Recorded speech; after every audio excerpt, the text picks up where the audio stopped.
SS viewers, நான் உங்க ஹர்ஷா. நீங்க பார்த்துட்டு இருக்கிறது எஸ்எஸ் இன்ஃபோ நியூஸ். இன்னைக்கு நடந்த முக்கியமான விஷயங்களை பத்தி தான் பார்க்க போறோம்.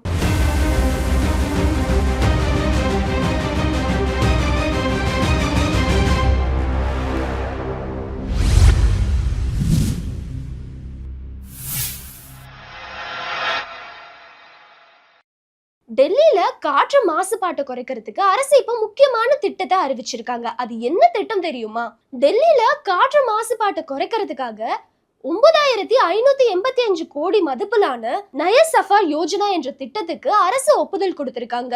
இதனால நிறைய பெனிஃபிட்ஸ் இருக்கு. உங்களோட பழைய கமர்ஷியல் வெஹிக்கிள்ஸ்லாம் இதன் மூலமா நீங்க எக்ஸ்சேஞ்ச் பண்ணிக்கலாம். அது மட்டும் இல்லாம சப்சிடி கிடைக்கும், டாக்ஸ்லயும் கன்செஷன் கிடைக்கும். 4800 ரூபாய்க்கு ஃபியூவல் வவுச்சர் கொடுக்குறாங்க. ரெஜிஸ்ட்ரேஷன் ஃபீலையும் டிஸ்கவுண்ட் கிடைக்கும் அப்படின்னு சொல்லி இந்த பெனிஃபிட்ஸை கொடுக்குறாங்க. இது எதுக்காக அப்படின்னு பார்த்தீங்கன்னா, கமர்ஷியல் வெஹிக்கிள்ஸ் 3% தான் கிட்டத்தட்ட 36% பொல்யூஷனுக்கு காரணமா இருக்கு. அதாவது இந்த கமர்ஷியல் வெஹிக்கிள்ஸ்லாம் நீங்க இ வெஹிக்கிள்ஸாவோ BS6ஆவோ மாத்திக்கிட்டா காற்று மாசுபாட்டை குறைக்க முடியும்னு அரசு நம்புறாங்க. 2027ல எல்னினோட தாக்கம் எப்படி இருக்க போகுது தெரியுமா? இந்த ஆண்டு இறுதிக்குள்ளேயே எல்னினோட தாக்கம் ரொம்பவே ஸ்ட்ராங்கா கிட்டத்தட்ட 63% வரை வரத்துக்கான வாய்ப்பு இருக்கு அப்படின்னு சொல்றாங்க. இதனால நிறைய கண்ட்ரிஸ் பாதிக்கப்பட போகுது. மழையும் சரி வெயிலும் சரி ரொம்ப கடுமையா இருக்க போகுது. புயல் அபாயம் இருக்க போகுது, வறட்சி அபாயம் இருக்க போகுதுன்னு சொல்றாங்க. 2027ல இது இன்னும் வெரி ஸ்ட்ராங்கா மாறும்போது நிறைய கண்ட்ரிஸ் வறட்சியில பாதிக்கப்படும். குறிப்பாக ஆஸ்திரேலியா, இந்தோனேஷியா மற்றும் தென்கிழக்கு ஆசிய நாடுகள்லாம் வறட்சியில பாதிக்கப்படுறதுக்கான அதிக வாய்ப்பு இருக்கு அப்படிங்கிற மாதிரியும் சொல்லியிருக்காங்க. மேலும் இதனால விவசாயம், தண்ணீர், எலக்ட்ரிசிட்டின்னு சொல்லி எல்லா விஷயங்களுமே தட்டுப்பாடு ஏற்படுறதுக்கான வாய்ப்பு இருக்குன்னு விஞ்ஞானிகள் எச்சரிச்சிருக்காங்க. அல்சைமர் நோயை கண்டுபிடிக்க ஒரு சாதாரண பிளட் டெஸ்ட் எடுத்தா போதும்னு சொன்னா உங்களால நம்ப முடியுமா?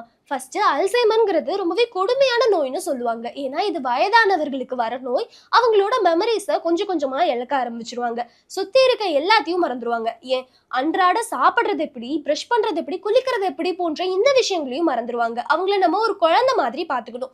அதனாலேயே இது ரொம்ப ஒரு கொடுமையான நோய் அப்படிங்கிற மாதிரி சொல்லுவாங்க. இப்போ இந்த நோயை முன்கூட்டியே ஒரு பிளட் டெஸ்ட் மூலியமா கண்டுபிடிக்க முடியும். பிளட்ல இருக்க P2R217 என்ற புரோட்டீனோட அளவை செக் பண்ணுவாங்க. அந்த புரோட்டீன் ஒரு வேளை அதிகமா இருந்துச்சுன்னா அடுத்த 5 ஆண்டுகள்ல 38% வரையும், இல்லாட்டி 10 ஆண்டுகள்ல 78% வரையும் தன்னோட நினைவாற்றலை இழக்க வேண்டிய அபாயம் இருக்கு அப்படிங்கிற மாதிரி சொல்லியிருக்காங்க இந்த ஆய்வுல.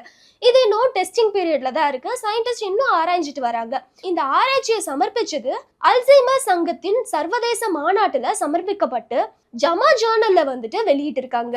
பாலைவனத்துல ஏரியை உருவாக்குறாங்க இந்திய அரசு. அப்படி என்ன நடந்துச்சுன்னு பாத்தீங்கன்னா, ராஜஸ்தான்ல இருக்க தார் டெசர்ட் இருக்கு இல்லையா, அந்த தார் டெசர்ட்ல 28 கிலோமீட்டர் நீளம் வரைக்கும் ஒரு ஏரியை உருவாக்கிட்டு இருக்காங்க.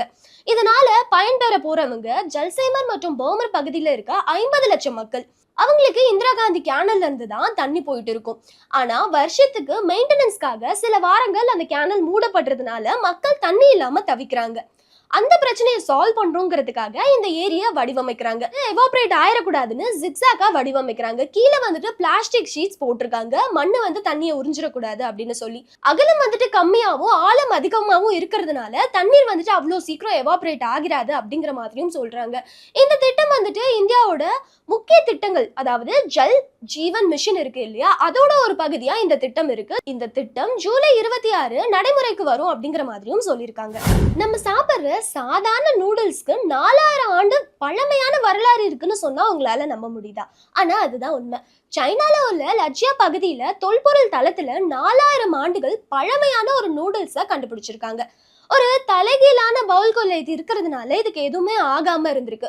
மேலும் இயற்கை சீற்றம்லாம் இருக்கும் இல்லையா, வெள்ளம், மழை, இந்த மாதிரியான விஷயங்களால மண்ணுக்குள்ள புதைஞ்சு போயிருக்கு. அதுக்கப்புறம் அதை கண்டுபிடிச்சு இது 4000 ஆண்டுகள் பழமையான ஒரு நூடுல்ஸ் அப்படிங்கிற மாதிரியும் சொல்லியிருக்காங்க. இது வீட்டால செய்யப்படல, மில்லட்ஸால செய்யப்பட்டிருக்கலாம் அப்படின்னு சொல்லப்பட்டுச்சு. பின்னர் இது எதனால செய்யப்பட்டுச்சுன்னு உறுதியா சொல்ல முடியலப்பா அப்படிங்கிற மாதிரியும் சொல்லியிருக்காங்க. நூடுல்ஸ் எங்க கண்டுபிடிக்கப்பட்டுச்சு என்று தெரியாம இருக்கப்போ சைனால இப்போ 4000 ஆண்டுகளுக்கு முன்னாடி இந்த நூடுல்ஸ் இருந்திருக்கு அப்படிங்கிறது பலரையும் ஆச்சரியப்படுத்திட்டு இருக்கு. இந்த வீடியோ உங்களுக்கு பிடிச்சிருக்கும்னு நினைக்கிறேன். பிடிச்சிருந்ததுன்னா சப்ஸ்கிரைப் பண்ணுங்க, சப்போர்ட் பண்ணுங்க, ஃபாலோ பண்ணிக்கோங்க.